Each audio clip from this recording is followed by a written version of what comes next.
মোহাম্মদ মাকসুদুর রহমান ভূঁইয়ার উদ্যোগে কবরবাসীর জন্য কোরআন খতম, মিলাদ মাহফিল এবং খাবারের আয়োজন করা হয়েছে।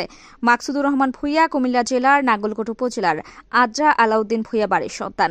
এছাড়াও তিনি দীর্ঘদিন ধরে ইসলামী শিক্ষায় আগ্রহী করতে মক্তবের শিশু কিশোরদের মাঝে শিক্ষা সামগ্রী ও খাদ্য সামগ্রী বিতরণ করেছেন।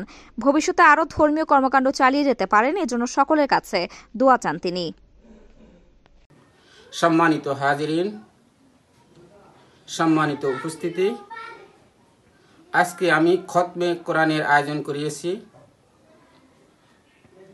আমাদের আহাল ও কবরবাসীর জন্য। আমি খাবারের আয়োজন করেছি আমাদের আত্মীয় স্বজন ও পাড়াপড়শি এবং উপস্থিতি মেহমানগণের জন্য।